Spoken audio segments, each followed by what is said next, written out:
Mark, Justin, this is what all the commotion is about. The 108th Yates Cup. Isn't she glorious? Best defensive player in the province now, 2015 Yates Cup champion. Sir, you told me this could be your very last game. Not so fast. No, it's not. It's not my last game, and I'm pretty happy about that. Now, he wrote a first-hand essay, a love letter to the city of Toronto, in a website called the Players Tribune, which is founded by Derek Jeter, the former Yankee great. And in it, he says Toronto is a baseball city. While it's emotional and heartfelt and very nice, I gotta say, he was a little off. You see, Canada is turning into a baseball country, and the proof is in the stands here this evening. Let's take you back a bit. Remember those days leading up to high school graduation? You just couldn't wait to move on to the next chapter of your life, and nothing was worse than final exams. I mean, who really cared how you did? You already got into university or college.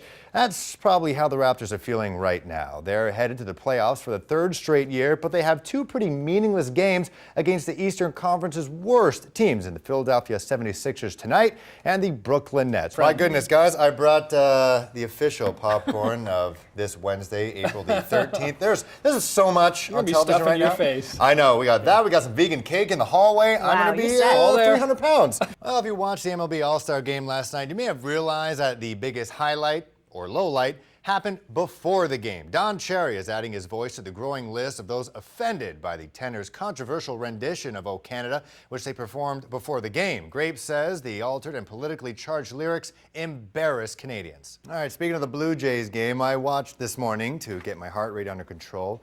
Really wasn't a great idea if you did happen to catch the very early first pitch between the Jays and the Red Sox. Jay Happ and the Blue Jays in the last game of a four-game series taking on the Bo Sox at 11 a.m. on this Patriots Day, and of course the running of the 2016 Boston Marathon up against Clay Buchholz, who was 1-5 in his last 8 matchups against the Jays at Fenway. Bottom of the second, 1-2-2 pitch for Josh Rutledge, who doubles over to right field. Hanley Ramirez scores for Boston. It's 1-0 Sox. Top of the 7th, Buchholz getting some defense behind him. Troy Tulowitzki, short fly ball center. Jackie Bradley Jr. Time to shed the junior. You're a grown man now, doing his best Kevin Pillar impression. Still 1-0 Sox. Then came the top of the 8th. Craig Kimbrell pitching, tied at 1 run apiece. Bases loaded, and Tulo walked. Darwin Barney scores. Jays up 2-1. That's the first bases loaded walk of Kimbrell's career. Same inning. Russell Martin singles. That brings in Josh Donaldson and Jose Bautista. 4-1 Jays. The top of the 8th took 32 minutes to play out, but still, little tight here. Hanley Ramirez singles, Travis Shaw scores, and we got a 1-run game. And the Fenway faithful went bonkers. With 2 down for Boston, Drew Storen closing for Toronto, and that man, David Ortiz, brought in to pinch hit, and Storen gets it done. Jays win 4-3. They take on the AL East leading Baltimore Orioles tomorrow night.